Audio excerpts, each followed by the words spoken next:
Hello again, my friends, and you are my friends, and welcome to your Sunday flagship edition of Talking Town, the podcast for fans, by fans, the media platform for fans, by fans. And I'm just laughing at the start of the show because Ian Davis, to be fair, I think this is the best episode of the season. Ian, you made me chuckle. Well done, sir.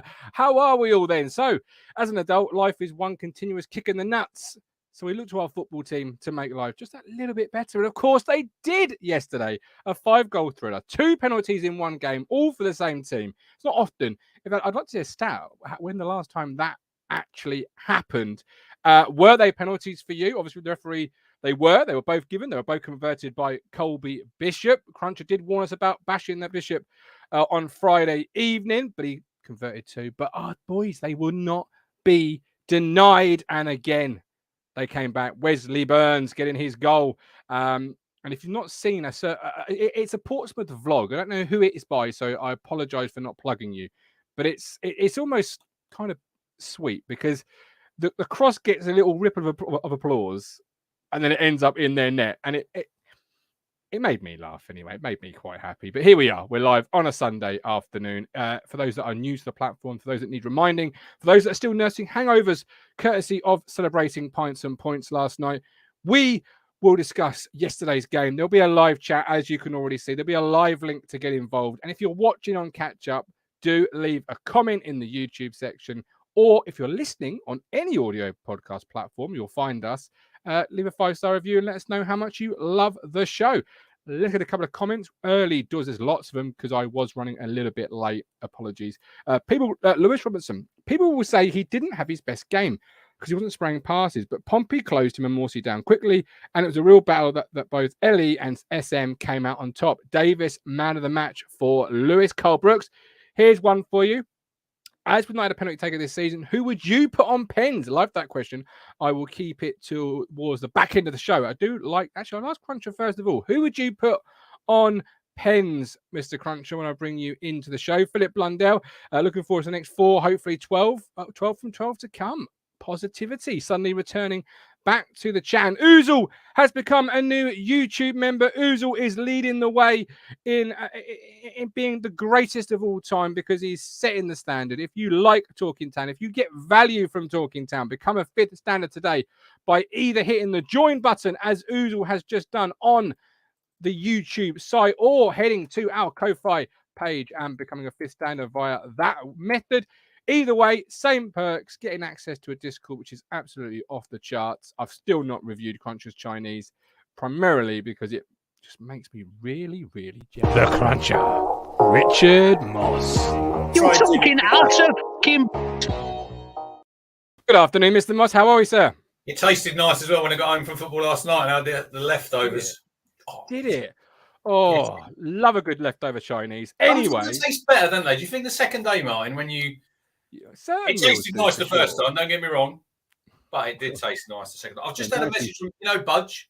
Yes, Budge, friend of the show. If anyone wants 2 tickets for Cambridge, Section 6, contact me for Tuesday. There you go. Contact Cruncher for they Tuesday. Could be 2 adults, or they could be 1 adult, one under 19. So just send me a message and I'll sort it. First come, first serve. Speaking of tickets, I know James Elmer enjoyed his ticket yesterday. He handed it back to me. Big beaming smile on his face. Buzzing for that. Have we got a Cambridge winner? I think we have, haven't we? Heidi Oldfield, because she got the double bubble from Cambridge and Bristol Rovers. She did. Oh, of course, it's a rollover. Heidi's had COVID, but she's feeling a lot better now. So we'll see her on Tuesday. Penalty taker will be Connor Chaplin because he took our last penalty 35 games ago, Martin, since we've got a penalty, and that was at Gillingham. 35 games ago. 35 games, good Lord. Stephen Parry says, what happened to the pound shop striker? Has he been promoted? you know what? It's funny, isn't it? Because football is a game of confidence. It truly is. And yesterday, let's start with the substitution coming on. Big Freddie Ladapo, first touch, finish. And if you've not seen it, check it out because it's such a great finish. I know someone who's happy this morning. I don't know if you've seen it on the Discord. Kevin Keats in the chat. He obviously comes from down Pompey way, and he's working this morning. And I've seen that. Some great pictures of like the I think it's the office where he's in. He's got town badges everywhere. So well done, Kevin. But Freddie Ladapo, the goal. Listen, when he came on, Colin give him man of the match, Martin, because he made a massive impact. Not just him, but Kyle Edwards as well. When you make them changes, you do. Positive. Yeah, but you want them to have an effect because a lot of times subs come on and they don't really get in the game. You know, you struggle if you don't see a lot of the ball. But listen, it was a great finish from Freddie. And I had a message this morning from, I think it's Steve I talked to on Twitter. He's a Rotherham fan. And he said, and I've said it before, mine, if you look at a lot of Freddie's goals from Rotherham, 6 yards, 12 yards, they're instinctive finishes. And he didn't have to think about it, did he? It's a great, if you watch the move, it's a great move from, from Fridge. Give him his dues. He's had enough criticism as well. He's got that in his locker. That's where, for me, Rolls Royce. He's got that in his locker that Cameron Burgess hasn't at the minute. Yeah, I'm not saying Burgess won't have it because he's massively improved under Kieran. I know he's injured. We're not going to see him for a couple of months. But Fridge starts that. He's broke out of defence. Great ball to Davis. And it's a great cross. And Freddie he doesn't break his stride. And this postage stamp, I think, as you called it. It was such a postage stamp goal, Rich, that the whole of the cobblestone took a second to realise it was in because it almost appeared to be on the other side. I want a massive shout out. I have a massive shout out to the cobblestone. Have you? Oh yeah. Well, we play our fantastic shithousing from the Cobbold, lower Cobbold. Absolute quality yesterday. I know we are good.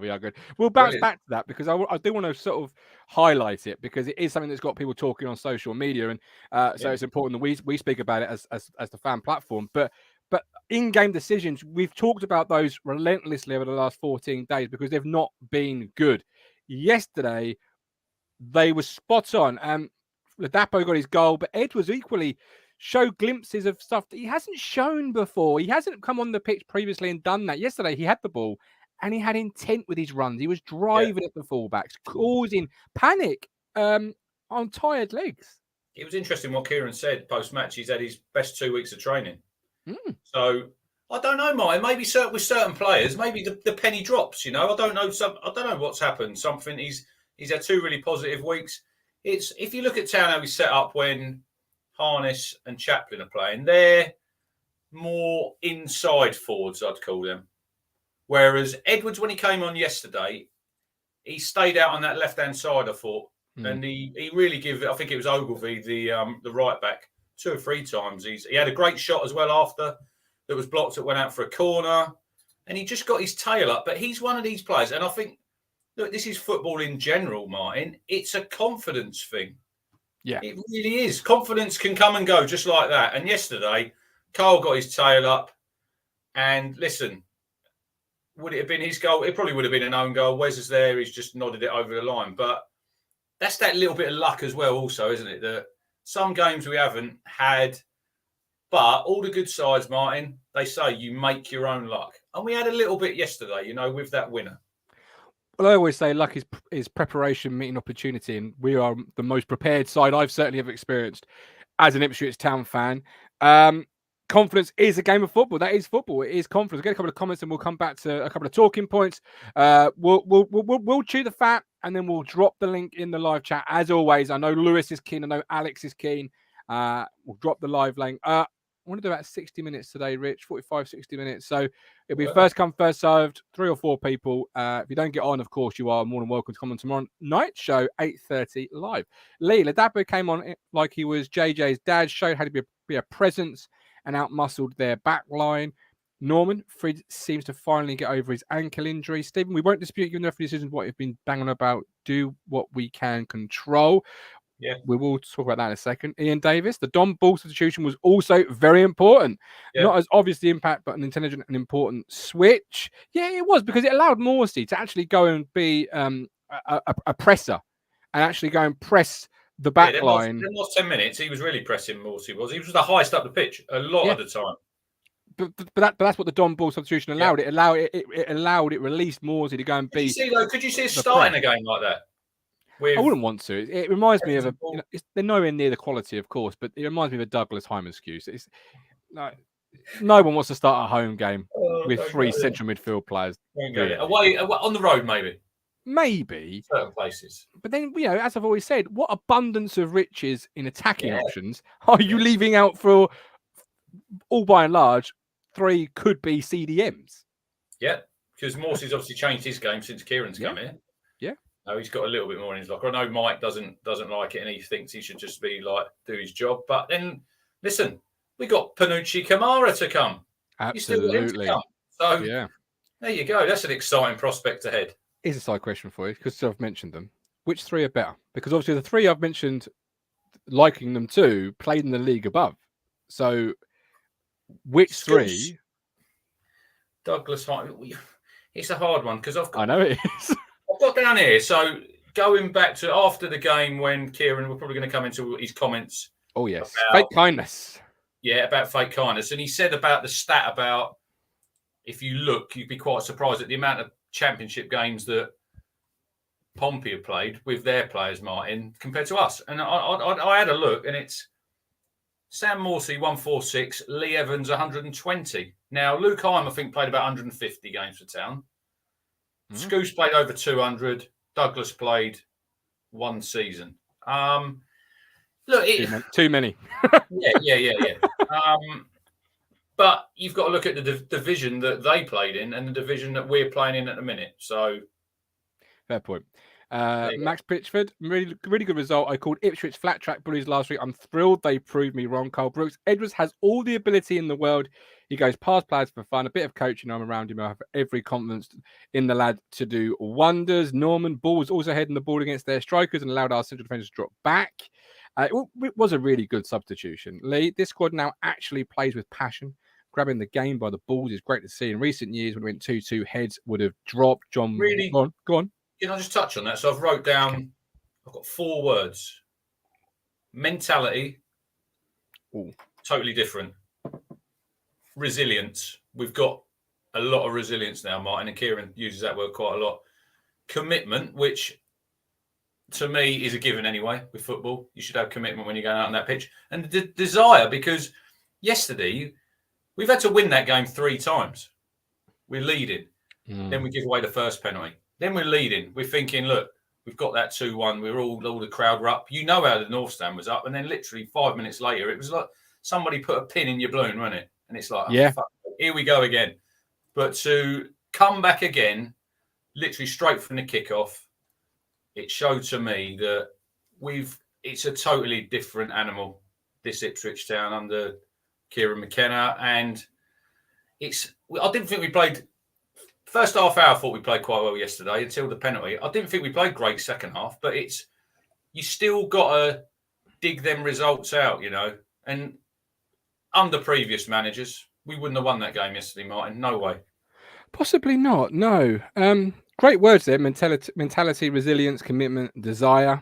It was I was talking last night when the other half asked me how the game was, and I said it was a real roller coaster of a game. The sort of game you love, particularly if you come out on top, because you take the lead and you're thinking, brilliant, that first goal was so vitally important. Then you get pegged back. Was it a penalty for yourself, that first penalty? I've seen them back. For me, I'm gonna stick to what I thought live. No penalty for me. How about you? From where I was, I thought at the time, look in the Premier League, it goes to VAR, so you get a clear sort of was it, wasn't it? The referee, look, I referee, Martin, under 18s football. It's a fucking 100 miles an hour. You get one look at it and you've got to make that on the spot decision. It's all right. We're all looking at it. We're slowing it down. We're pausing it. I thought it was a penalty at the time. And it was the only time Wolfie looked great yesterday. He was by the statue. We had a little chat with him. It was the only time that Peyton Scarlett... Hey? You'll know what I'm going to say, though, don't you? What? They fucking overwatered that pitch again. Well, he didn't slip, did he? No, they weren't. The second half, they were certainly slipping all over the shop. And that ball skips away. And that was the ball only does skip time. him. That was the That only ball time skips. that Dane Scarlett got away from Wolfenden all day, wasn't it? Other than that, Wolfie's got home. He's took his tracksuit bottoms off. He's emptied his pockets. His car keys are out. His wallet, his phone. Hang on. Oh, Dane Scarlett. There you go. You've been in here all day. And I thought it was a penalty. To be honest, it was a pretty poor penalty from Bishop, and I thought Walton should have saved it, Martin. He'll be upset. Yeah. I thought he dived over the ball. But look, which is quite ironic because that's what I feel the penalty was. It was the player jumping out of the way. Yeah, jumping over the goalkeeper to avoid the contact, and the referee then does. I mean, that again to me comes down to like a very similar situation to Chaplin the week before, because they're both entitled to space on the pitch. In this instance, there's no coming together. Is it a foul because he's had to dive over him, as in jump over him? I apologise, jump over him. Or it's isn't interesting the new rule as well, isn't it? Because probably in the olden days, Christian Walton gets a red card there, Martin. But it's the double jeopardy, I think, now, isn't it? Because if he makes an attempt to go for the ball, you're only getting a yellow. So that's obviously why he was getting a yellow. It's double jeopardy. What is it? Bloody a game show. Double jeopardy. Lee says we'd have been screaming for a penalty. Lee, I'd scream for anything. 100%. Lee, that's football fans. You'd scream for anything, wouldn't it? You know, anytime your player hits the deck, you'd be screaming for anything, anywhere. For me, no penalty, but yeah, it wasn't a great penalty. Luke Wolfenden, obviously, a live cameo on Talking Town afterwards in his car. That was great. Here he was, window. All right, he's 100th game for Luke Wolfenden yesterday. Yeah, and you can see how he celebrated it. Like Colin said, they don't beep it out when they showed the little bits on the social media after the game, but he was definitely like, fucking get in there. And you can see what it meant to him, and it meant a lot to not only him, but it meant a lot to all the players and Kieran and all the fans, Martin, because the way we celebrated the end there, it's why you go to football. You know, them emotions at the end of the game, you stay in your seat and you want to cheer and clap the players off because it's a big result, you know, and it means a lot. And let's hope we have a lot more of them at Portman Road and on the road this season. Absolutely, yeah. And I think, Wolfenden yesterday played such a really good game. The penalty incident, I feel the ball skips away because the state of the pitch, but that will always be a bugbear of mine when I see them watering it again. Don't worry, we'll have them. We won't have them sprinklers next season. You know, they pull out the hose pipe. We'll have the ones in the pitch that pop up.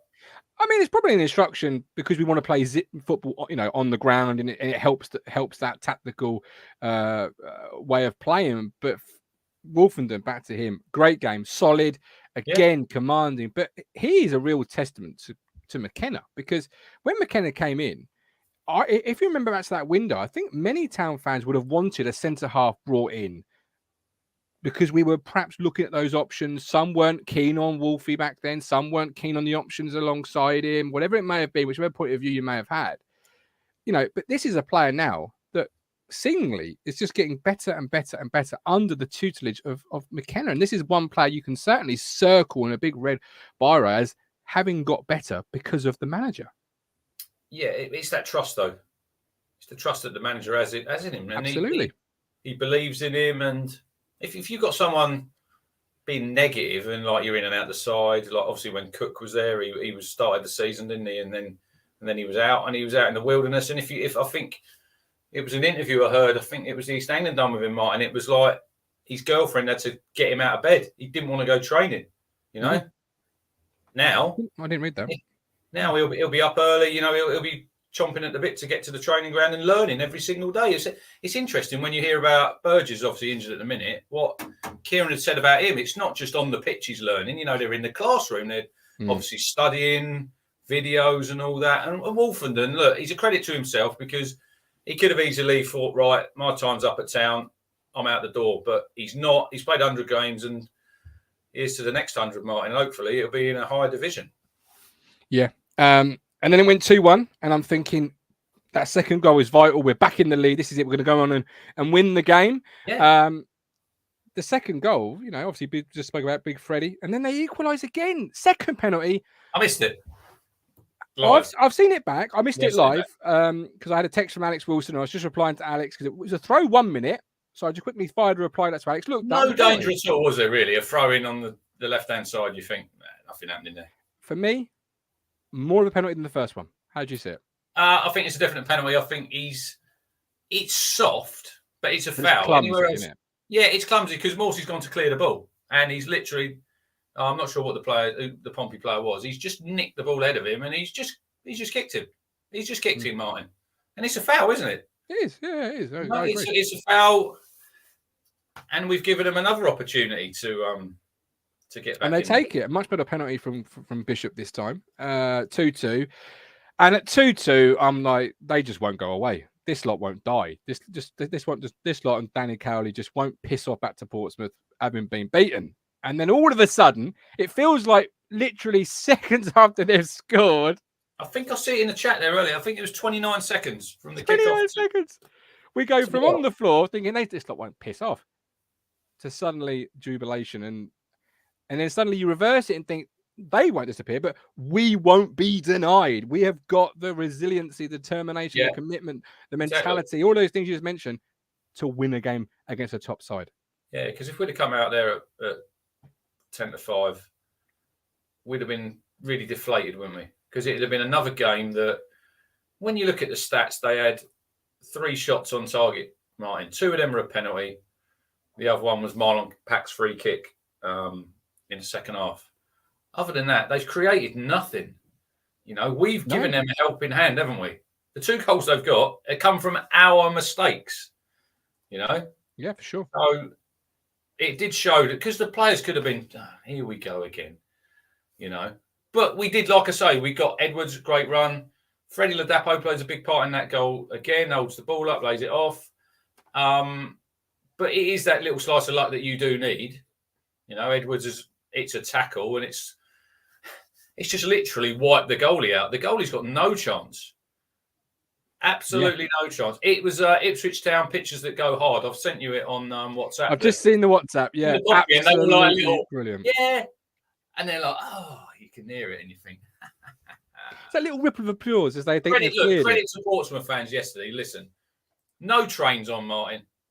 No trains. Nearly 2,000. They've made their way to town. Buses, cars. You know, they've got there by hook or by crook. And I thought, listen, they always travel in their numbers. They're good supporters, and I'm looking forward to when we go down there, because that is going to be a blockbuster just after Christmas. I've booked my hotel. I'm staying down there on the Thursday night after it. And listen, there'll be a harder opposition at home. I said to Colin earlier, Pompey, I think when they play at home, look, they're not the greatest football team. They play to their strengths. They're a typical. They Mick McCarthy 2.0. Yeah, 4-4-2.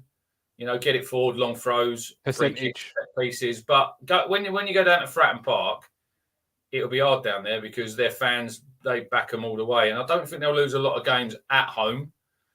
On the road, it might be a bit different. But listen, we come out on top yesterday, and it was fully deserved. It was fully deserved.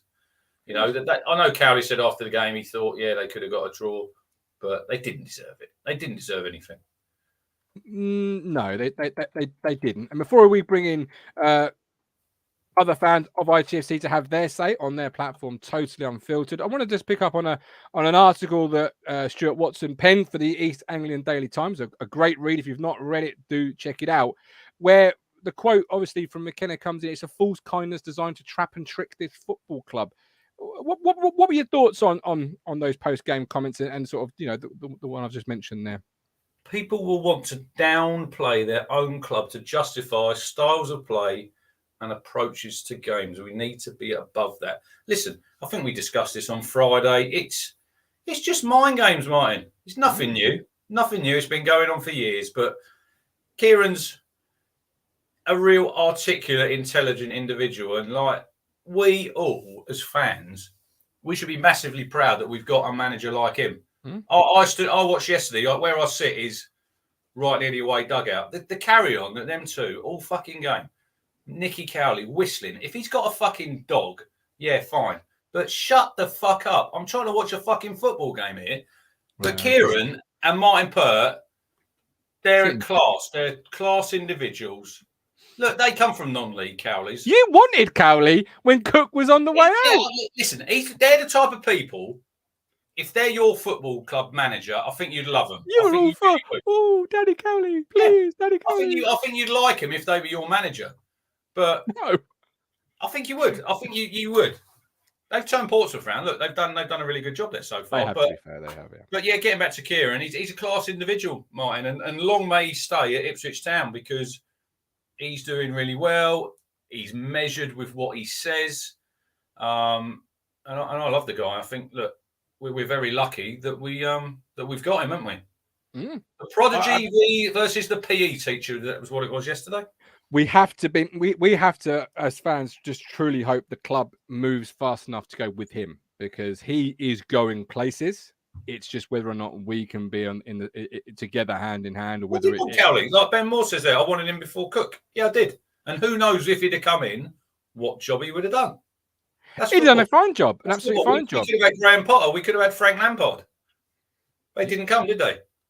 Good afternoon, Chris. Chris took his lad to his first game yesterday. I said before the game, it's a great game to come for your first one, and I was absolutely spot on the money there. Alex, I'll bring you in. Alex, what are your thoughts on yesterday's game? Sat here now on a Sunday lunchtime. Yeah, I think it's an absolute statement win. I really do. You know, in the sense that there aren't going to be many teams that are going to, if any, that are going to come down and outplay us. And for me, it's a big monkey off our back. You know, there's been a lot of stuff bouncing around on social media by, you know, people saying we haven't beaten the tops. We'll be hearing from him shortly, but attack the opinion is not the person. You know, we haven't beaten the top six side, and you know, I love the guy, but it's sort of like we've done that now, and it's a huge monkey off our back. You know, because it's that thing that you know you can't potentially use that anymore, and I think you know. You could potentially argue that Tuesday, you know, yeah, Cambridge have fallen off a little bit, but they've had a good solid start to the season. So, you know, if we can go and get, you know, 6 points out, obviously we've got the 3 yesterday and then 3 more Tuesday, I think, you know, it'll be really good. And it does feel very different with this side, you know, because it's not like we're playing badly and, you know, getting scrappy goals to get results, you know. We're playing some amazing football this year. 9 times out of 10, you know, when we do lose a goal, it's because of something we've done, rather than it being a team good enough to undo us. So it's a great point, Rich. And I'll ask you both this question, but Rich, does it concern you how we don't hold a lead? Because we won the game yesterday, brilliant. We'll be positive. We'll pick that back up in a second. But again, third game in a row where we've taken the lead, not once but twice, but you know we've also surrendered the lead. True, but we're playing better teams, so you do expect that some part that they will have a good spell in the game. Now we've got these 3 games out of the way. We've took 4 points. I think if we'd have sat here, Martin, before the Sheffield Wednesday game, we would have took 5. I think we would have took 5 points if we'd have still remained unbeaten, which we didn't. But we could have quite easily, Alex, won all 3. We didn't. That is football, you know. You have to sometimes, you just have to take your medicine, Martin, and say, at Plymouth, the substitutions, we didn't manage the game well. At Sheffield Wednesday, probably the same. Sheffield Wednesday, listen, goal was offside, wasn't given. You have to just, in this league, we've seen the officials, you just have to get over it and get on with it. But listen, we've now got a run of games, Alex, where we should, there's nothing's a given. You know, it's like Kieran says when about like the mentality is designed to trap the football club into thinking anything other than hard work is going to win us football matches, Martin. We still got to have the right mentality when Cambridge rocked up on Tuesday. Right mentality. You've got to. I've lost my words. You've got to. That's not often that happens. Go on, Alex. Alex, is it bad habits? There you go. Is it bad habits creeping in? Because I got text that. I can't remember which goal it was, but I did get a text saying bad habits. Now, you know, is it a bad habit or is it the quality competition stepping up as Rich suggests for the lead? I don't think it's bad habits. I think possibly it's a little bit of indiscipline creeping in. Yeah. You know, obviously the goals against Sheffield Wednesday was a free kick that didn't need to be given away. You know.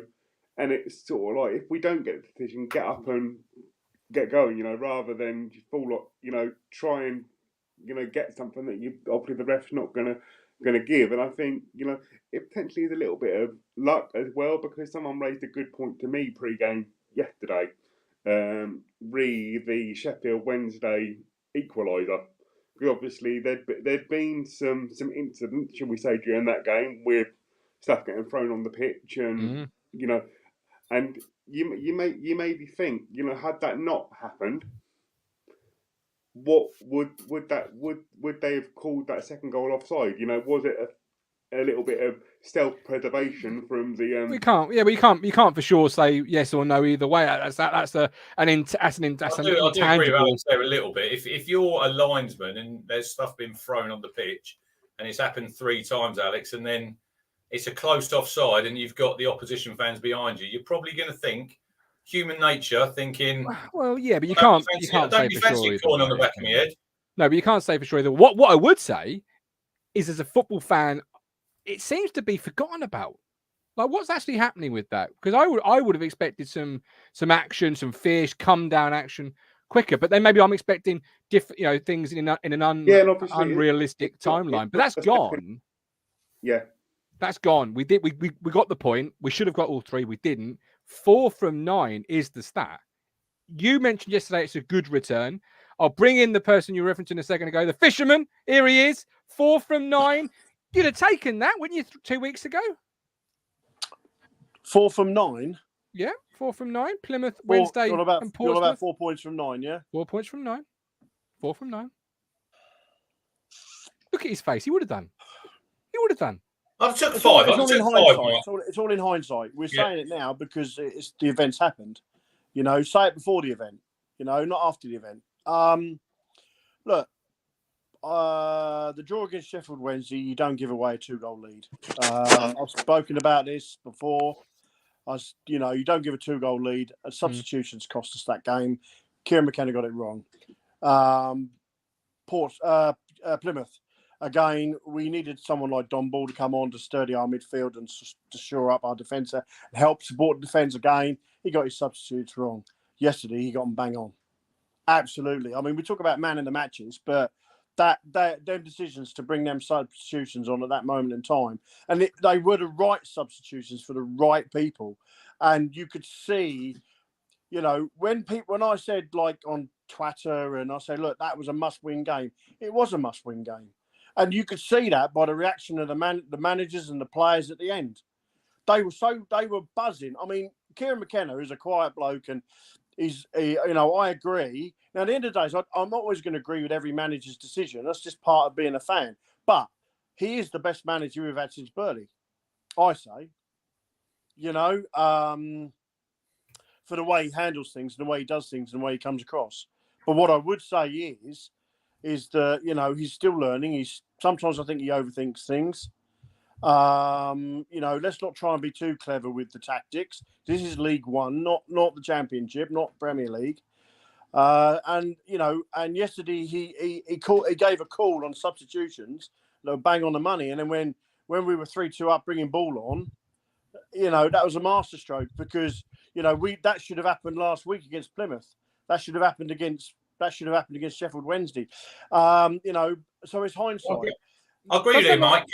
I agree with Mike, because as soon as we got that 3rd goal, literally, ball was straight on then. Now, last Sunday at Plymouth, Mike, as soon as it went 1-1, that's when ball should have been on. We won't lose this game. We'll tighten it up, and we'll probably take a draw. Yeah, same at Sheffield Wednesday. Same at Wednesday. Yeah, I mean, Wednesday, I was more annoyed about conceding. Look, we're not getting beat by better teams. We're getting beat by individual errors. And sometimes, some shall we say, rather questionable decisions. I didn't think the first one was a penalty yesterday. I thought the player just literally looked like he was just about to dive in the swimming pool. But Morsey, he didn't even appeal. So the second one for me was a stonewall penalty. Yeah. Some might say it's soft, some may say it worked. But at the end of the day, it was a penalty, because anywhere else on the pitch, that's a foul.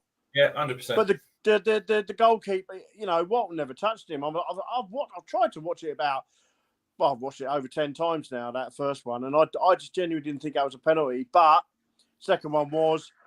But the referee was getting on my nerves because every time they get in the box after we scored the third, or any time they got near the box, the referee was looked like he was about to get hold of his whistle and blow it. You know, it was like, are you just looking to give them another penalty or something? You know, look, he wasn't the worst referee we've had, but I wouldn't say he was, superb. But look, yesterday, I was worried about yesterday. I think if fans are honest, I think near enough, probably 100% of the fans are probably worried about yesterday. You know, if they're honest, because it's a nervous game. It was a must-win game because it's against one of our rivals and it's at home. And like I said, you can see that by the reaction of Kieran McKenna and the players afterwards. You know, they were. But it buzzing. wasn't a must-win. Sorry. It wasn't a must-win, though, Mike. Of course it was, Martin. It was no. Come on, you came on Twitter. It's October the 1st, man. No. You must. Every game that we play is a must-win game if we want to get out of this league. As fans, of course it is, but it's not a must-win. Oh my God! Let's just rewind this. Let's just rewind this. It's against our rival. It's a must-win. It's a mustn't lose. It's a mustn't lose. No rubbish. Otherwise, we might as well just say, okay, well, I'll tell you what, but we won't play the games. We'll go on what we think will happen. I tell you what, we'll take a draw there. We'll take a win there. I tell you what, I don't think we'll beat them. Sorry, we'll just take a loss there. You play the games, you get the win, and you do the best. Whole idea of football. What's the objective? But the football? Season wouldn't have been over had we got beat. No. What is the objective for football? That's to win the game. To win prizes. To win trophies. No, to win the game, to get the 3 points. That is the objective for football. Go back to when it was invented. That was the objective of football, to score more goals than your opponent and win the game, whether it's home and away. Yesterday, we scored more goals than the opponent, therefore we won. We would have got 3 points if we'd have won 1-0 or 3-0 or 5-0. We still would have got them 3 points. I think you have to separate it, Mike. That was the most important thing. Sorry, Mike. I think you have to separate it. For me, and we'll move on because it's obviously we did win, but psyche, I think, yes, it probably maybe was a must-win. And I was trying to say this to Josh at the statue yesterday because I saw your back and forth on Twitter. We just having a bit of banter, me and Josh. I know. He was laughing as well. Man. I love him. He's a good lad. For the psyche, probably, must-win because it gets over that hurdle of can you, can't you. That's what Lee Anderson says there. That's what Lee Anderson says there in the chat, Martin. It's not a must-win in terms of points, but in terms of belief. Yeah, absolutely. Yeah. So that's the thing, you see. When we talk about football and how our players, we've got skillful players and players that can, that played in the championship and stuff like that. We've got these players that can change games, can win games and stuff like that. But they're wasted if we go with that mentality. Well, look, we'll just take a draw here, or we'll just, a draw. At the end of the day, I want to win every bloody game. That's just me as a Town fan. I want to win every game. I don't want to go away to Plymouth and lose. I don't want to go away to Sheffield Wednesday and get a draw. I want to win every game. Reality, that's not going to happen. We know that unless you're a £1 billion team like Man City, and you got £1 billion players, then maybe you might only lose 3 games all season. But League One's a tough old league. You got so many different styles of football, and teams with less and more ability, with certain players sort of standing out, a bit like Scott Twine last season, I think, like I say, you can see what's happened to MK Dons this season after losing one of their key players. And what I don't want from us is to go down the road of not getting promoted this season and end up losing our key players and end up being where MK Dons are right now. I want us out of this league. I want us back in the Championship where we can invest, spend a bit of money, and not look to get out of that league and get to Premier League. If we did it, great. If we didn't, just consolidate our position back in the Championship, and then look to do another, and look to the future and sort of a 3 or 4 years or 2 or 3 years, to try and gain that promotion back to the Premier League, where, quite frankly, I feel this club belongs and the fans deserve it. The fans. This is the thing, right?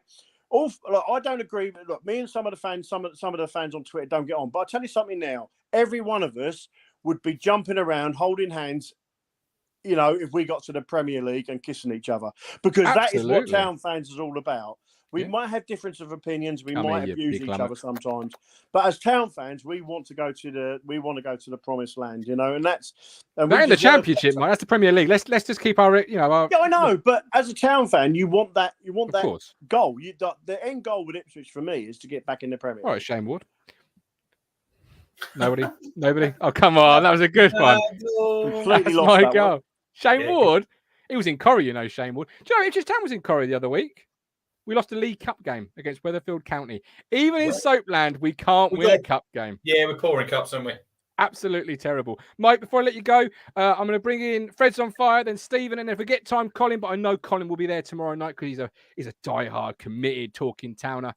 So I can always count on Colin for good content. But before I let you go, Mike, player of the match yesterday for you from the armchair. I mean, from the comfort of your own house. Well, from my comfort of my own house, watching iFollow. Yeah. Your holiday home in Florida. For me, there was two players that made a difference yesterday. One came on, one played the whole game. Because he played the whole game, I've got to give it to Davis. I thought he was outstanding on that. Well, he went off, didn't he, towards the end? But yeah. Well, no, what I mean is start from the start. You might have missed that right the way through. I don't know, he came off at the end. I thought, look, Edwards came on, done brilliant. Ladapo, I was really chuffed for the boy because I've given him some stick as well, and that's just part of being a fan. But great, another goal now for him, and he took it well. He did what I asked him to do, put his laces through it. He did. He did. And look, it's and like I say, yesterday was it was disappointing when I see the second penalty go in, and then I was like, oof. But then within seconds, that must have been 30 seconds? 27 Boom. seconds. Tell everybody what you were doing when we scored the third goal. Don't want to know this. I don't know if I do. Well, I was working and I jumped out of my seat in the shop and I went, yes, get in there. And I had about 6 people in the shop. But they all sort of made them jump. Who was a Chinese at 10 to 5? It was hilarious. And the kitchen staff, they were like, what the hell? Sleep at 7, Mike. Mike, who has a Chinese meal at 10 to 5 on a what? Mate, we're because of how good the food is, and obviously 10 to 5 counter staff, when you're working this weekend, absolute gorgeous man as I am, not. But yeah, no, seriously, yeah. Honestly, we're so busy from 4:30. So we get from 4:30 till about 8:30, and then 8:30 onwards it get a little bit slow. But my days, yeah. But yeah, no, look, a win yesterday. We so needed that, and for the psychological side of the game, that's like up you to the Pompey fans. Have you seen? Oh yeah, quick one. Anybody can find it. I have done it on Twitter. I don't know if it'll work, but there's a Pompey fan doing an amazing rant. It's hilarious. Okay. Link it. You'll find it on I've shared. Is he related to you by any chance? I've shared the Facebook link on my Twitter. Is he related to you? Great. Is he related to you? We love you. We appreciate you. Don't take that bait. Don't be a fisher. Don't be a carp. I didn't know what you said. Good. I said, we love is he you. related to you? Oh, yeah. See, fisherman, we love you. Appreciate you. Look after yourself. Take care. For a fisherman, he does fall for bait quite often. Paul P. Hope Davis is fit for Tuesday because he was getting lumps kicked out of him all game. Referees don't protect him at all. Ross, the investors want us in the Premier League as well. They absolutely do. Mark Thompson, welcome in, Mark. Definitely must win. Give us 3 points cushion on Pompey with their game in hand. Means at least a level on points. News just in. Breaking news. I've just received an email to say I've won the lottery. I'm bloody ecstatic. Yeah. A £5. I mean, I pay fucking £20 a month for it for the privilege anyway. So I'm still £15 down. I hate when they do that. You've won the lottery. Log in to see your result. Yes, this is it, lads. Retirement. Put that towards the car. Yeah. That might cover the mechanic's 10-minute lunch break. Good grief. Ian says the Fisherman's favourite player, Pat Rice. One for the juniors there. Anybody want to know? Okay, there's the tumbleweed. Yeah. Talking to favourite players, anybody watching Strictly Come Dancing before we bring Phil in? No. I am. Big Tony Adams. Yeah, Big Tony. I love Tony. He did that first week, the whole... Yeah, I see it. I love Tony. What's he like? Oh, absolutely wooden as they come. Stiff at the hips. Can't dance to save his life, bless him. But loved him as a man, and I loved him growing up as a player. Every playground, every time I was Tony Adams. He was my utmost favourite player of all time. And my favourite goal, one of my favourite goals, is that goal at the end of his career against Everton, where he just stands there. That's peak Tony. Big Tone. Love him. Who's your favourite player growing up, Rich? Growing up? Oh, blimey. Probably Gaza. Gaza, great player. Alex, who was yours? Probably Edgar Davies. Edgar Davids. Now that was a player. Barnett. That was a strange situation, wasn't it? When he went to Barnett. Yeah. Player manager at I mean, Barnett. there's been some strange ones over the years, but Edgar Davids in a Barnett kit probably is the most. Phil, who was your favourite player growing up? Don't know, Ian Marshall.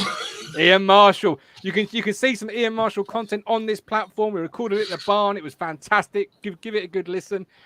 Phil. I mean, recording it in a barn, did you say? We did actually. Yeah, it was in a barn. That's quite funny because before yesterday, Freddie couldn't actually hit a barn door. Well, you say that, but it's 4-4 all of a sudden, Phil, and this man is on fire. Big He Fred, is, yeah. The Waitrose striker we always knew we had. Oh, look at him!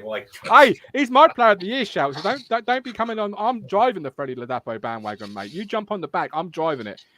Phil, how did you see the game yesterday? I thought McKenna's subs yesterday were absolutely bang on for once, and it was so good coming out of that stadium at 5 o'clock yesterday afternoon. It was so good. The relief when I'm saying I didn't think we'd get the third after that second penalty went in. I'm going to say Walton was a bit unlucky with the first one. Yeah, he should have saved it. But, Burns, I think if he'd probably played last week, might have been different. I don't know. But, his timing was absolutely superb. And I didn't know it was 27 seconds after the second Portsmouth goal. Did you not? No, I didn't. I thought it felt like more like 2 or 3 minutes, actually. It felt like years, didn't it? Yeah. It was that sinking like an age. Didn't you think, though, Phil, it was like, and Alex, it was like slow motion, the ball from Edwards, when it sort of spun up in the air. Yeah, I've got a thing about Edwards, right? Okay, I've seen enough of him. I think that he's just about impressed me because if you take the Northampton game into consideration, the amount of assists that he's got now, is it 4 or 5 assists? Or 5. From what? 5? Really? If Davis gets Crocs, maybe, I don't know, on Tuesday, for example, good shout for that left-sided. He's not a wing-back. I don't think. We can keep trying to make him a wing back as fans. Yeah, we can keep further up to the do it. pitch. How did you see yesterday, Phil? Marcus Harness against his old team. He's been quiet last couple of weeks. Took the goal really well. Thumped the badge a few times in front of the Pompey faithful. Yeah. How did you see his game? I thought he was, again, he just drifted in and out of the game, didn't he? I would say he didn't stand out, but he didn't go unnoticed.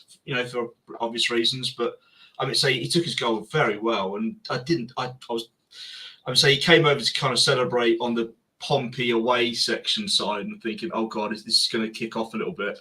But it didn't. But no, he took his goal very well, and I'm just really pleased for now because what's that, 6 he's got this season? What's it, 7?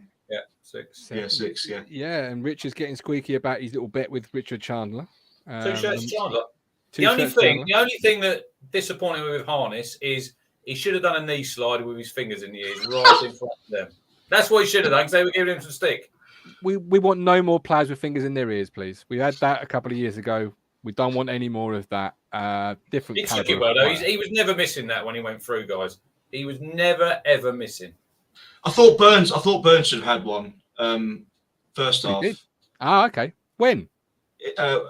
He was. I think it was Davis who crossed it in, and it just fell for Burns on the right hand side. But he hit it straight at the goalkeeper. He just palmed it away. But I thought Davis yesterday for me. I don't think I saw him put a foot wrong. I didn't see a failed pass at all from him yesterday. Which for me, yesterday was man of the match for me. But you could have named one or two others for performance. Well, you could have done, but one player I don't think you could mention as man of the match, maybe you're going to correct me and tell me he had a great game, was Tyrese John Jules. Involved for the first goal, granted, but other than that, I thought he was really ineffective and very much the raw young player on loan from Arsenal, Phil. I thought he was bullied a little bit. Off the ball, from being honest. When he did get into good positions, he was kind of just, I think there was one, what was it, in the second half that he looked like he might have been thrown goal, but tripped up, or the ball kind of didn't quite fall for him, and I just felt for him a little bit. But I think generally, yeah, you're right. He didn't have his best game yesterday, did he? Roller coaster of emotions, Alex, with a young player. We had it with Wolfenden. I mentioned it a couple of years ago on the platform, where because they're young, they're developing. You're never going to get a consistent level of return. It's always up, down. One game will be a 9 out of 10. Another game you'll think, well, Christ was even playing. Yesterday, surprise inclusion, particularly as Jackson played really well, and to an extent, so did Big Fred against Plymouth. How did you see John George? Because as Philip says, he was very much almost bullied, really, at times. Yeah, I don't think yesterday was the game to him. In all honesty, there's obviously talent there. Huge. I know the Donny fans were raving about him when they had him. There's obviously talent there, but I think for me, I don't know if he is a striker. I don't think he can play up top on his sort of. For me, he's more of a 10. I don't see him as like he might get 4 or 5 goals this year. I don't see him going on a consistent scoring run. Because he's got that quality in his locker. After the goal against Shrewsbury, which was an amazing goal. But for me, it's about consistency, and you can't expect him to have consistency being a young player who is going out. Because there's a lot to say for being farmed out on loan by Arsenal, every year, possibly a couple of times a year. So you can't expect him to maybe be consistent because he's not been in a dressing room where he's the main man yet. Yeah. My nan did say to me yesterday, she dug me in the ribs and she said, he won't play for Arsenal. Now, we are 0 for 1 on that prediction because we all did say, including my dad and uncle with us, that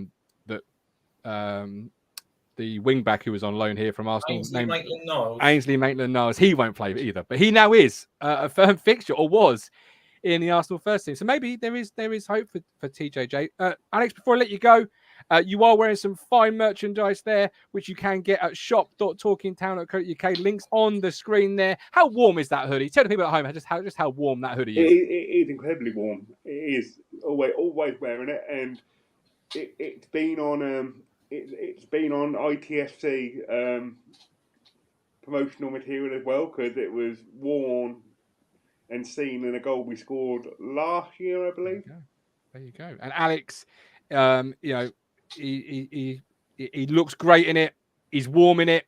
You can be in it, not his one, obviously, but you can be in one. Go to the website, get some merch, because quite frankly, boys, either side, Phil and Rich, you're letting the side down because I'm wearing the merch. Alex is wearing the merch, and you two aren't. So you should have seen my new hoodie I was wearing yesterday. It wasn't a town one; it was a nice. But it should have been. That's what I'm going to say.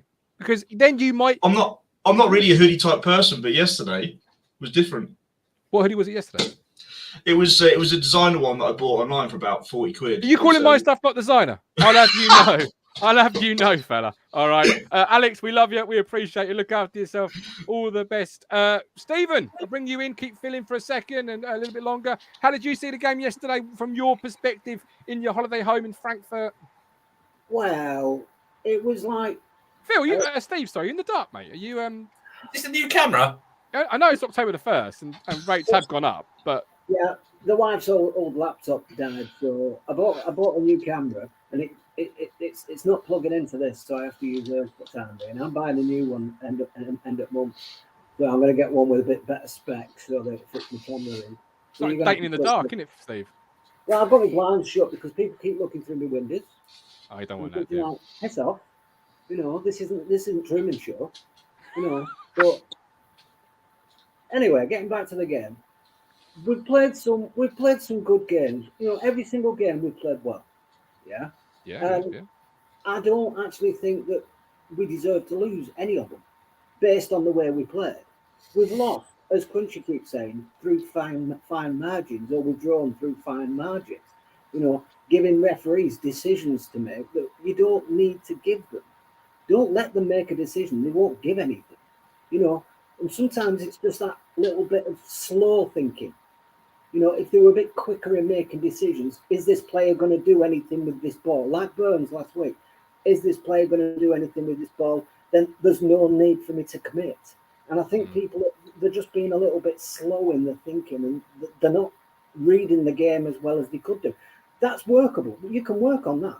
That's easy to work on. It's a lot easier to line out than it is to get the other part of it, which is creating chances. And we create chances for fun. Stephen, I do absolutely love hearing from you, but all I can hear is your laptop. So I'm gonna have to drop you out because the people at home listening, not watching, will thank me for Well, that. But I it do sounds- love hearing from you. I'll tell you what. I'll have to use my phone in future. I'll just put it down. So I'm not No, holding- what we will do is we'll do some tech help with you on the webcam. We'll get that sorted out.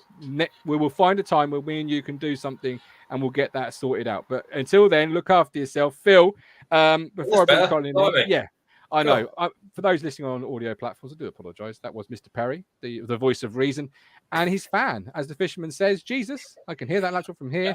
Have you tried cleaning the fans? Ian says, "Can you start the fans? Let's hope he gets more gold tokens than silver." Go on, just Phil. Before I go, yesterday, right? How lucky were Pompey to get those 2 penalties? Because both of them were penalties from where I was sitting, but Portsmouth didn't deserve to score those 2 goals. They got them like, who was it? Oh God, what was his name? Said that they got those goals through our mistakes. Yeah, they didn't play well yesterday. They didn't. I would say just, for anyone watching that game yesterday, how the hell did Portsmouth score 2 goals from us? This is it. Did they not play well, Rich, or did they come up against the immovable object known as Ipswich Town FC under Kieran McKenna? Well, I agree with Phil because, they scored 2 goals, but they're from our mistakes, Martin. And like you said, these last 3 games, we have made mistakes. We are playing better opposition, and we hope that going forward that you're not giving teams helping hands. It could have been a lot easier yesterday. It was 1-0. We were really comfortable, weren't we, Phil, in that game at 1-0 in the first half. I thought, if anything, we'll get another goal in before half-time, and then we give them that penalty. Look, was it a penalty? Wasn't it? The refs give it, Martin, at the end of the day, and stop making mistakes. But like Mike D did say in the chat there earlier, we play in League One, Martin. Mistakes are made. Yeah. The better teams at the end of the season will make less mistakes. Hopefully it'll be us, and hopefully we'll finish it in the top 2. They absolutely will. Yeah. Who's that Portsmouth fan? Was it Kevin Keats? No, Kevin's an Ipswich fan. He lives in Portsmouth. Kevin's an Ipswich Town fan. Obviously, right. He lives in Portsmouth. Talking of which, before I let you go, Phil, actually, no, I will let you go. Phil, I do love you, and I appreciate you coming on the show. Look after yourself. All the best, my man. Because Colin's just popped back on the bottom of my screen, so we'll try and bring you in 2 goals. Are they 3-0 up already? Yes, they are. Yeah. Fuck me. Yeah. Oh, actually, in the Fisherman's defence, this is Radio 5 Live while I was trying to sort out the motor, and Jonathan Woodgate didn't think that Ireland would settle as quickly as he did in the Premier League either. So, He's a machine. He's an absolute beast. Yeah, I've just lost my login, so I can't put him in my fantasy football team. So he's in mine, but I didn't have him in from the start, which was a massive error. Yeah, I had Jesus in. He scored yesterday, so Julian Tote, encouraging for us is seeing how well we're going to do in the Championship. Don't think they're much better than us. Mark, game over the Manchester Derby, 3-0, Harland 2. Norman Greenwald, when we cut out those mistakes, we're going to be some team. Rich, Nathan Pearson, the volleyball shithousing was uncharacteristic of Town fans. Getting SAR stand to sing Be Happy was uncharacteristic of Town fans. This is all about breaking old habits. Nathan loves it. Many haven't loved I see the tactics on social media. Some did. I'll ask you, and I'll ask Colin the same question. How did you view it, and what are your thoughts on those antics? Now, I don't think this will be a regular occurrence, Martin. It was because the opposition we were playing yesterday. Look what happened when they came down. I think was it March time they came down and wasted time. Happy with a draw. They were doing it a little bit yesterday. Marlon Pack when he was taking the throw-ins. How long was he taking to dry that ball? They must have soaked that pitch, So I found it quite amusing, Listen, we're too nice as fans. Fair enough. The best one was over your side when the guy bounced the ball all the way along the railings and then fucking threw it. And their left back, Robertson, I think he gave him a gobful, didn't he? Listen, it is what it is. Look, the referee probably added on, another minute maybe, but chill out, everybody, for fuck's sake. I mean, we won the game. The world has enough fucking crap going on at the moment, Martin, if you watch the news every single day. We're at football. Just enjoy it for what it is. We've won the game. We won 3-2. Yeah, fair enough. You might not agree with throwing the ball, but does it really matter at the end of the day? No, it might bite us in another game, but I don't think as fans will do it in another game because I just think it's the opposition we played. If you look at Danny Cowley's comments after the game, did he really have a problem? He just said they probably got too emotionally involved in it, going back to like their captain having a pop at one of our fans. But like he said, 28,500, what third-tier league anywhere, Martin, in the world would have a crowd like that? And he said it when he was managing non-league, he was managing in front of like 28, 30 people. So it is what it is. Talking about non-league and football around the world, I don't know if probably everyone's seen it, the Indonesian football disaster. I mean, oh my God, 174 people, shocking, died. Absolutely horrendous. Our thoughts go out to those people in that incident. I haven't really checked in with that, but yeah, our thoughts go to them. I think, you know, on the antics, you're either for it or against it, very much so. Obviously, we are known as a gentleman's club. Who was the journalist last night at the Portsmouth Journal who no idea. He basically said about Ipswich fans about lacking class? He got absolutely destroyed on social, and he got a massive forehead as well. Bit unlucky, wasn't it? No, Ian Davis, no thanks. Let's not lower ourselves to their level. If we don't like it, we shouldn't do it. Childish, not a good look. Adi says quality shithousery. Stuart says if Portsmouth had scored in the 97th minute, you wouldn't have been happy with the fan time wasting.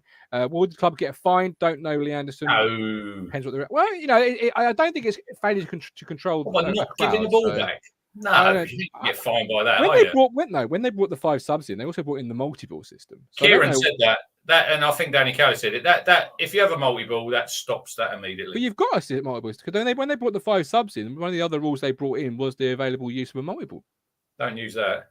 There's no multi-ball because you see I think it was the second or third time, and they still had the ball in the stand, and they couldn't even get a ball on to give them a ball to play again. 4-0 City, apparently. I absolutely loved it. I'm going to come on. 3-6-9. Come on. It goes against our gentleman. No, I said Friday. We are too nice as fans. We are way too nice. And in a way, it's no different to a player going down with cramp or injury. You're stopping the flow of the game. Yeah. You're playing your part. You want the 12th man to play the part. When they play the part, you get upset. Like, you know, it's not just. I loved it. I thought it was absolutely brilliant. I kept going. And the Cobbold as well. Mate, you underestimate us. It's that Britannia lot. The Britannia lot towards the north stand don't get involved. If it had, we'd have kept it as well. Well, you might have done, but that's that Phillips lot, you know, and that little corner. They don't get involved. Right if the ball goes up there, well, someone's done the job by passing it into the stand in the first place. They have. Colin, bring you in. We're towards the end of the show, but how did you see those antics? Well, because obviously you're a fan of many years, seen many gentlemen at this football club. Yeah. Were you for or against it? Oh, I loved it, man. Yeah, you got to give it some. It takes me back, you know. Takes me back to the old days, you know, when it used to come in the north before they even had fences, you know. It used to come up there and we used to keep the ball for like 5 minutes, you know. It used to be great fun, you know. Look, like Rich quite rightly says, you just got to take it for what it is, you know what I mean? Look, if you're going to get all snotty about it like the Pompey players did, bloody good job, has done us work, and you know what I mean? Look, we've been here, there, and everywhere, and we've seen it. Not just that kind of thing. We've seen like what we've seen even this season. We ain't going to harp all over that again. You know, in the so-called intimidating atmospheres, and yeah, and it does. Look, people have made a good call on if they're, you know, ifs and ands are pots and pans, as my dad used to say, and if it had equalised after 97 minutes, yeah, we might have walked out of the ground thinking, oh, God, I wish we hadn't done that. But they didn't, and it was funny. It was funny, you know. But I'll tell you what, I'd just like to give a good shout-out to those 2 ladies I met yesterday, because I didn't even find out. No, I didn't find out. I didn't find out what their names were. But I'd just like to say, they went there to a meal in the Saturday Spot restaurant, and they were 2 really, really nice people. And I just like to say, if they're watching the show, just to say how 2 nicer people they were. They were really lovely. If they are watching the show, Colin rates you 7 out of 10. Well, yeah, well, that's not a bad rating. Not quite what I want to be on the platform. Thank you very much, gentlemen. But we'll move on to the football. On the football, what are your thoughts? Well, you know, I mean, a lot of people always say it makes your weekend, and I say that as well, and it does. You know, when you have a win, it makes you feel good. When you have a decent win, it makes you feel brilliant. When you have a very good win, it makes you feel ecstatic. And I have felt like that all day today and all last evening. I got home, my wife had made a lovely shepherd's pie, and all in all, that was just a perfect day, you know. And I, like a lot of other people, I don't like to use the word hate, because that's a horrible word. I don't really like Danny Cowley as a manager. And like my son tweeted yesterday, and I didn't know it until Andy had pointed it out, it was on the Ipswich website, you know, I'm just nice to get one over Mr. Cowley, you know, because he does come down with some pretty ordinary, horrible antics at times. And he does get people's goats up, and, you know, it's nice to get one over people like that every now and again. But I mean, we put ourselves in a decent position now, Gov and Rich, and everybody else, because we go into a game on Tuesday that nothing's a given. Rich is absolutely right, and you, Gov. But we would hope, with 95% or 98% hope, that we win that game on Tuesday night. And Plymouth, like me and Rich were saying this morning, Plymouth play Sheffield Wednesday. Great opportunity there if that finished in a draw, which is a real good possibility at Wildy, like ours did. And, you know, Pompey are not playing again on Tuesday night. Like I said to Rich this morning, you know, we win that game on Tuesday night, Pompey don't play. All right, they're then 6 points behind us. All right, they've got the 2 games in hand. But like my dad used to say, it's better to have the points in the bag, 100%.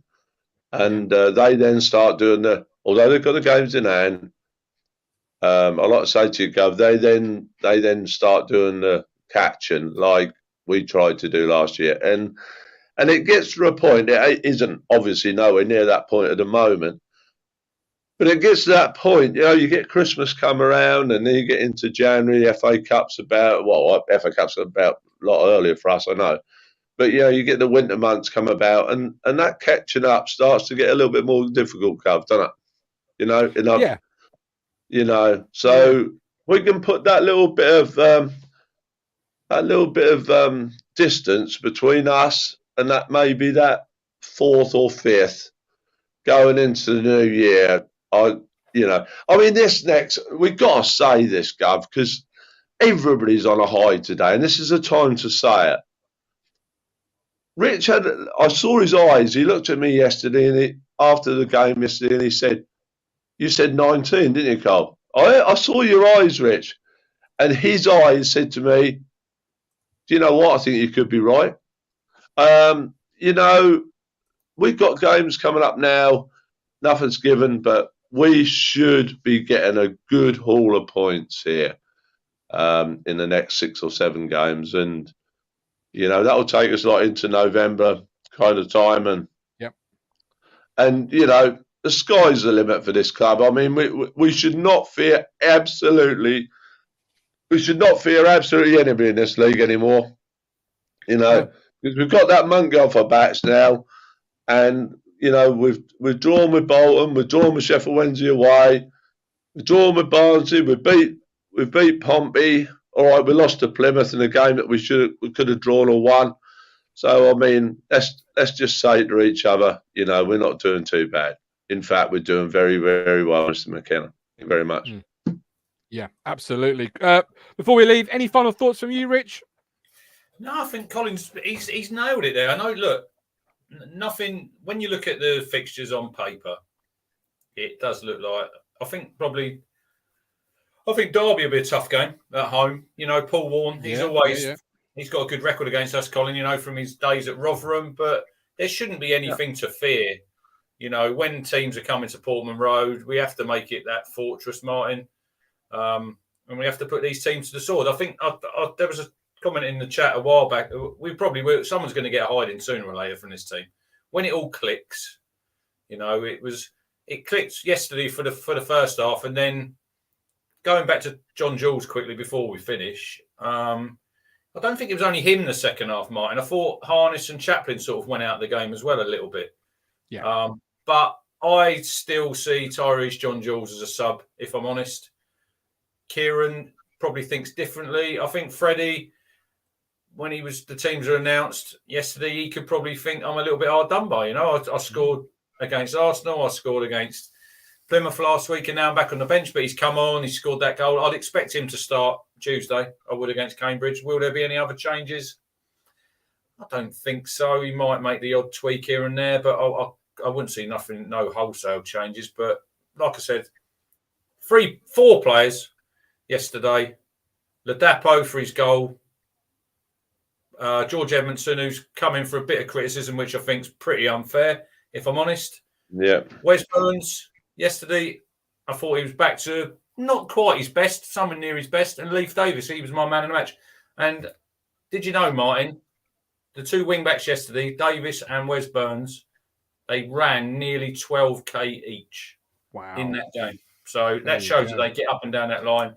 They're fit as fiddles. And he's the one for me at the minute, Leif Davis, that they need to keep fit. You know, he is key to what we're doing at the minute. And if he did get an injury at the minute, we haven't got Greg Lee. We're not going to have him for the next 2 months. We would really miss him, Colin, but he's improving every single day, and I think he's a fantastic little player. I'll tell you what, Gov, can I just say one last thing? I'll tell you what. Yeah. We had over 28 or nearly 28,500 at that ground yesterday, and the actual official total attendance capacity in the ground now is only just over 29,600, I think it is now, since we've done the alterations. So that was only like 1,000 underneath the full house yesterday. Now, one thing I'd like to say to everybody, I know I always speak to everybody. I love speaking to my own fans.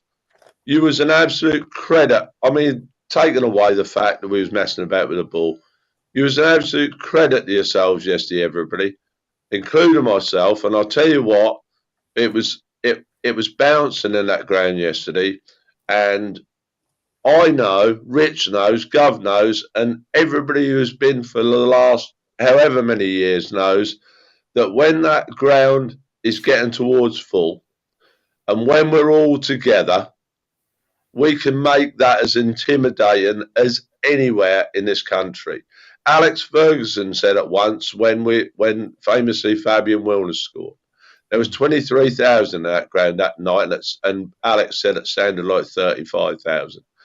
That's what can happen at that ground. When people keep turning around and saying, you know, about us Suffolk people and what have you, and we can't do this and we can't do that. Well, we bloody well can, and we'll keep it up, and we'll do it.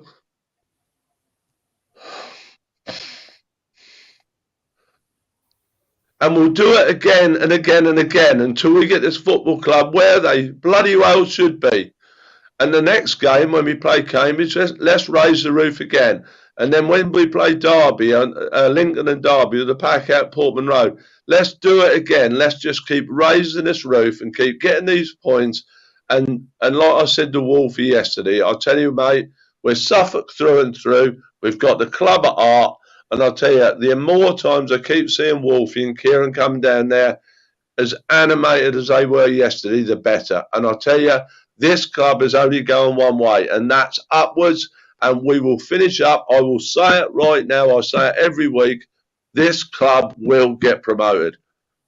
This club will get promoted. And you must, everybody who goes in that ground, week in, week out, must keep it in their minds that that is where we're going. And we are the people who can make that happen by the fact that we get right behind that club every second of every minute of every game. We can help. We, like Wolfie and like Kieran says, and like a lot of players say, we can be the 12th man, and it helps.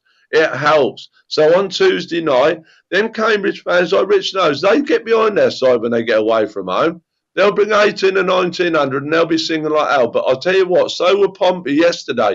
But I'll tell you, from what my seat in the North Stand, Matt will tell you the same, or anybody who's sitting in the North Stand, I can hardly hear them half the time because we was out singing them. But I couldn't hear. And Pompey are loud. They're loud away from home, but I couldn't hardly hear them. We can do this. Just got one thing to add. Matt Phillips said he much preferred it when we played Barrow and there was only 6. Well, no. Quoting properly, he said when talking about the crowd, please say for me, where were you against Barrow and Oldham? But Colin, very wise words, passionate words. We love that and we appreciate it. Hopefully, see you Tuesday night. You look after yourself. We've got 125 watching on YouTube. Please hit that like button if that's all you do for the platform this afternoon. Hit the like button. If you're watching on Facebook, hit the like button and share across your timelines. If you want to go further, become a YouTube member, hit join or go to our Ko-Fi site, my 5th stander. But Rich, we're kind of on to Cambridge. We're live again tomorrow, 8:30, where we'll talk about Cambridge. Look ahead to that one. But you're not worried about Cambridge, are you? No, I just back Colin up there. We're alive as a football club. For too many years, Martin, we were going down to Portman Road just out of habit, wasn't it? Yeah. It was out of habit. You would go and you had a season ticket. Like when my dad used to go, we'd say, why are we going? It was because you had a season ticket that you thought that you just had to go. And there was times under McCarthy. I'll admit, I didn't go under Mick. Some of them night games, when they lost a hole when he'd done his speech on the pitch. I wasn't there that night. I was bored. Totally and utterly bored, Martin. Yeah. Now we've got our club back, and the first step is getting out of this league first, and then see what happens after that. But it's imperative that come May that we're sitting in the top 2, and we can have a party and do whatever throughout the summer. But the club's back, the club's alive, and you just got to thank the 3 Lions. They've come in and they've just breathed life back into Ipswich, the county, the fans. And you look yesterday, Martin, how many young. I think they said I think it was half time, 60 first-time fans there. Kids who are coming now and they'll want to come back. They will. And that's what we want. What we want as a football club. Yeah, we're alive again, and we're certainly up and running as it were, and on the path you should hope to good things. But we're live again tomorrow, 8:30. This has been Talking Town. That is the Cruncher, always delivering the hard truth, whether you want it or not. We'll see you tomorrow. Keep the conversation going across social media, but of course on the Discord, if you're a member of Talking Town, you can get access to that. But until then, Stephen Parry has got his camera working. I'll see you in the chat. So we'll see him tomorrow, 8:30. But with love, with care. Fans, please. You make me smile when I think of you. If I get down or when I get blue, I can't get enough. You make me happy, I feel so fine. Oh, how I wish that you were mine. I can't get enough.